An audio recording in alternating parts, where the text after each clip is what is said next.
Bonjour Xavier Moreau et merci d'avoir accepté cette invitation si tôt ce matin, quoi qu'il y ait un décalage horaire, je crois, avec la Russie. Oui, moi ça Bonjour. va, il est 9 heures.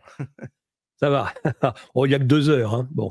Très Voilà. bien, parfait. Xavier Moreau, bah écoutez, déjà merci d'avoir accepté cette invitation. On est toujours très heureux de vous avoir sur Géopolitique Profonde. On vous a déjà au moins une fois par semaine dans une émission le soir. Et nous avons, à chaque fois que cela est possible, sur nos formats matin ou soir en particulier. Alors, Xavier Moreau, quelle est la perception des premiers pas de Donald Trump à la Maison-Blanche, à la fois le Kremlin, les commentaires politiques, l'opinion? Je dirais du point de vue du Kremlin, il suffit d'écouter, Vladimir Poutine, donc c'est plutôt bienveillant.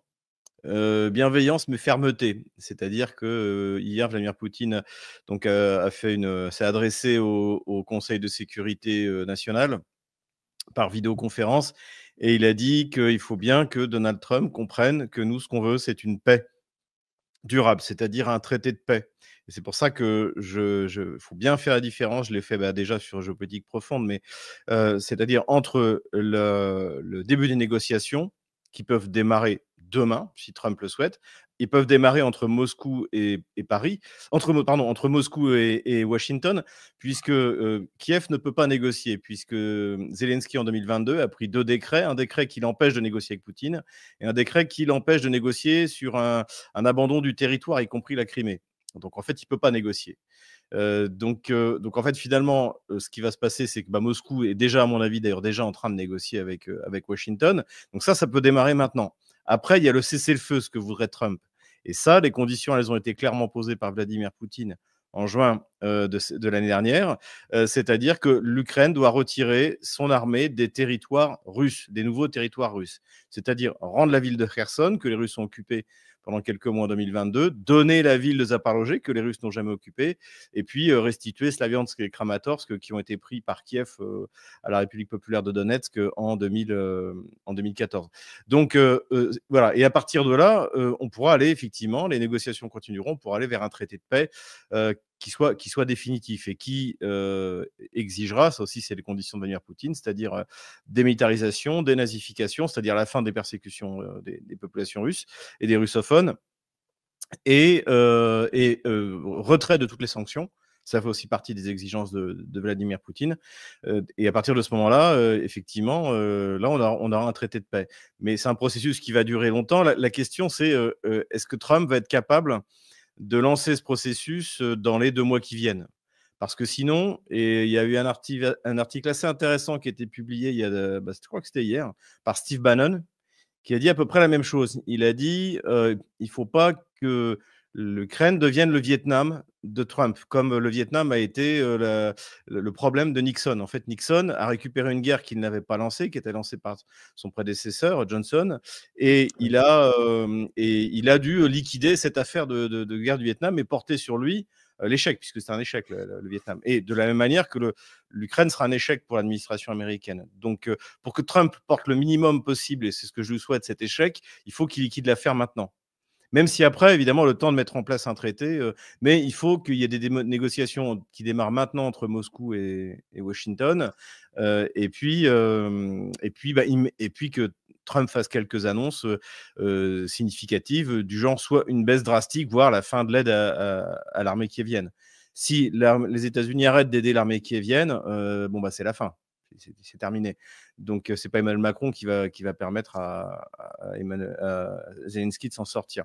Mais évidemment, face à ça, il y a Zelensky. Zelensky sait très bien que s'il y a un début de négociation, s'il y a une paix, il y aura des élections. D'ailleurs, le monde politique, pour ce qu'il en reste, kievien, est en ébullition, puisque tout le monde s'attend à une élection au printemps. C'est sans doute ce que va exiger Donald Trump également. C'est la fin de la carrière de Zelensky. Donc, soit il redevient comique, soit il part, il émigre en Floride. Mais il a un petit peu d'argent de côté, je vous rassure tout de suite.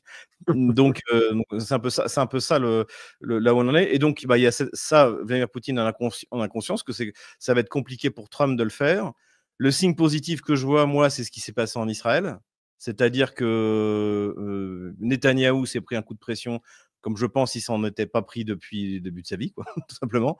Si on a eu cet échange donc de 30 otages et d'un millier de prisonniers, ce qui était le but du 7 octobre, hein, parmi les objectifs du 7 octobre. C'était la libération des prisonniers du Hamas dans les geôles de Tsahal. Donc en fait, ça veut dire que Trump peut mettre un coup de pression. Et surtout, la pression qu'il a mise sur Netanyahou, elle est simple, c'est que sans les États-Unis, Netanyahou ne peut pas faire la guerre. Donc en fait, Évidemment. c'est la même chose pour Zelensky. Zelensky, sans les États-Unis, ne peut pas faire la guerre, ou pas, plus très longtemps. Donc voilà. La seule chose qui me fait peur, c'est est-ce que Donald Trump est réellement conscient de la situation de l'Ukraine aujourd'hui? Est-ce que son entourage en est vraiment conscient? Est-ce qu'il y a des gens qui savent la vérité et qui lui disent la vérité? Puisque toute cette propagande qu'on entend dans les médias occidentaux, évidemment, elle vient du Pentagone, elle vient des agences de renseignement qui ont expliqué à tous les gouvernements occidentaux que la Russie, l'économie russe allait s'effondrer en 2022. S'ils l'ont pensé, c'est que tous les think tanks, tous les agences de renseignement racontaient les mêmes bêtises, en fait. Donc, la question, c'est à quel point Trump est conscient de ça. Pour répondre ensuite à la question, qu'est-ce qu'en pensent les Russes? Il y a eu un sondage qui a été publié pareil hier. Je crois que c'était 61% des Russes ne pensent pas que l'arrivée de Trump va changer les choses. Donc on n'attend pas de miracle. Et ce matin, j'écoutais l'émission Solovyov Live. Donc Solovyov, c'est le fameux présentateur qui est sous sanction, qui est toujours montré sur LCI pour montrer à quel point les Russes sont méchants. Donc il en fait souvent des tonnes. Je suis invité assez régulièrement dans son émission. Lui, c'est pareil. Il a dit ce matin, de toute manière, nous, on n'attend rien. Mais je pense qu'aussi, c'est un peu une posture. C'est-à-dire qu'on ne veut pas être déçu.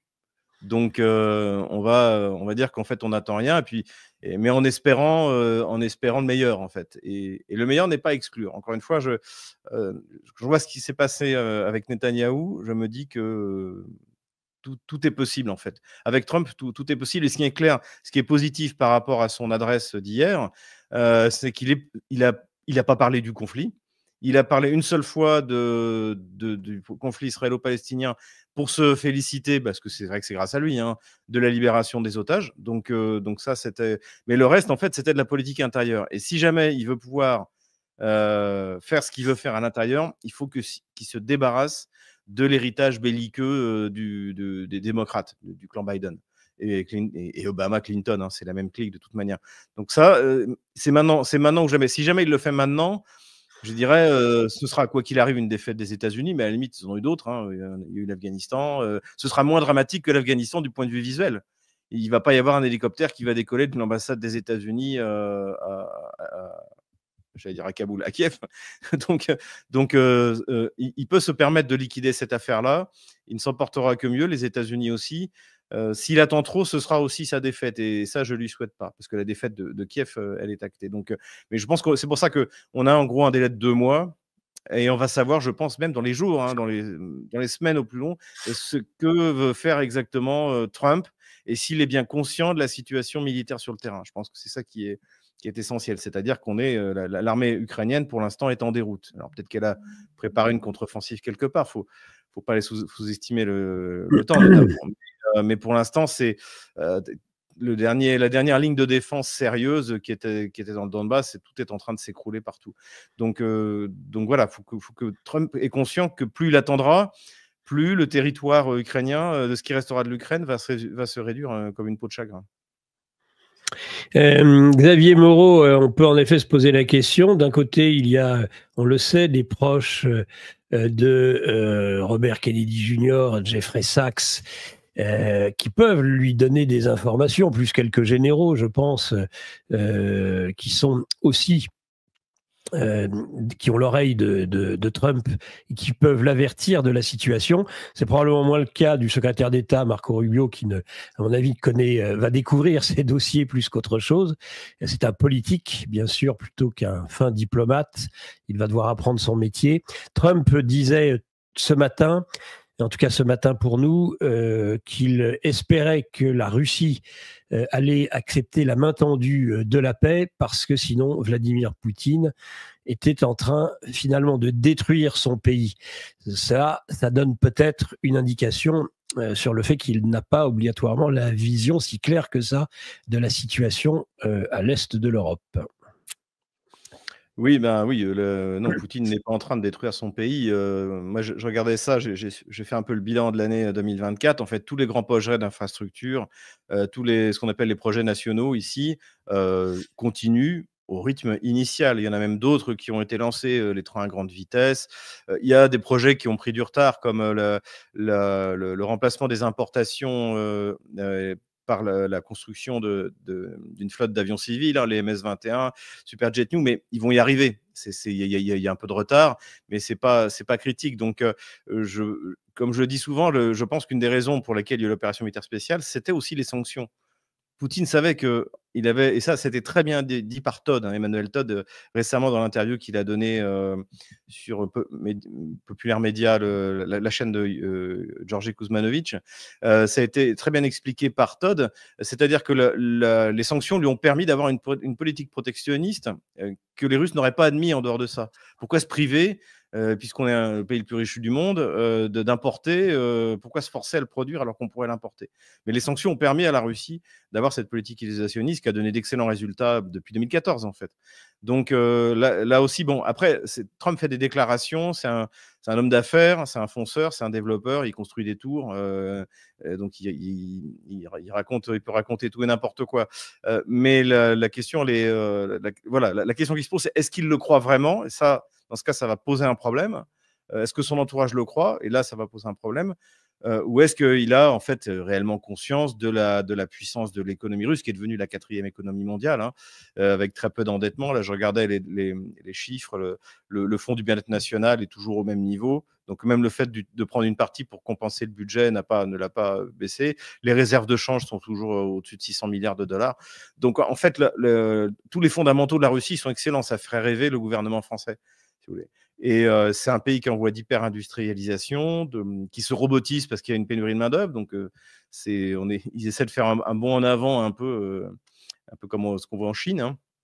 Il y a des grandes alliances qui ont été signées par Vladimir Poutine il n'y a pas très longtemps, notamment avec l'Iran. Il y a eu le voyage du président iranien à Moscou il y a quelques jours. La Chine, a priori que Xi Jinping doit se déplacer en Russie. Donc, je pense que, enfin, tout va bien pour alors, je dirais pas que tout va bien, bien sûr, évidemment, c'est une guerre, il y a des morts, mais il y a beaucoup moins de pertes que ce que racontent les médias occidentaux. Et la question, voilà, c'est est-ce que Trump croit les bobards que raconte LCI, en gros, qui ne viennent pas de nulle part, hein, ça vient encore une fois, des think tanks, de l'ASW, de toutes ces structures qui sont qui sont liées à Victoria Nuland, qui sont donc toutes ces structures qui racontent n'importe quoi depuis le début du conflit.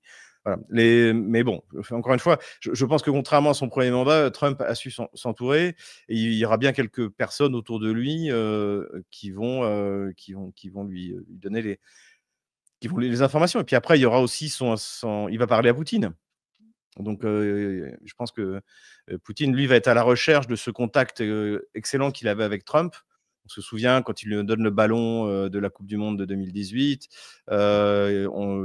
Poutine à Valdai l'automne dernier a eu des mots très élogieux sur Trump, qui, selon lui, a montré dans des circonstances, c'est-à-dire celle de son attentat, que c'était un type d'une trempe exceptionnelle, etc. Donc, il y a une estime mutuelle, c'est incontestable.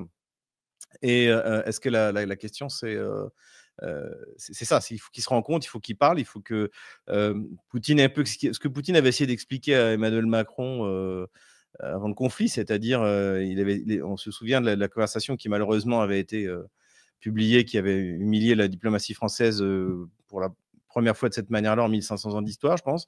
Donc, on voyait que Poutine essayait d'expliquer, Emmanuel Macron, les accords de Minsk, qu'est-ce que ça impliquait, les engagements. Bon, évidemment, Emmanuel Macron est complètement hermétique. Je suis assez de l'avis de Charles Le Gave, je pense qu'il est limité, en fait, hein. C'est un vendeur de cravates, mais derrière, il n'y a pas grand-chose. Et donc, voilà, mais avec Trump, ça peut marcher. Avec Trump, ça peut marcher. Il faut qu'il se parle. Il faut qu'il se parle. Et puis, mais encore une fois, on va être fixé, je pense, dans les semaines, voire dans les jours qui viennent, sur la stratégie qui va être suivie. Parce que c'est maintenant ou jamais. Trump a 2 mois, en gros. Et vous appelez évidemment à la mise en place d'un euro numérique. Absolument, absolument. Nos élites déroulent leurs plans contre nous. Mais nous aussi on a des plans contre eux. Déjà au travers de nos émissions avec une revue de presse économique pour faire le point avec vous, puis dans notre revue mensuelle avec des analyses financières et des solutions de décentralisation, et surtout dans notre stratégie anti-CBDC. Plus de 3 heures de contenu exclusif et gratuit pour apprendre concrètement à préserver votre épargne. Au programme, protection anti-crise, anti-banque, anti-État et bien d'autres solutions. Le temps joue contre nous, mais on peut se défendre.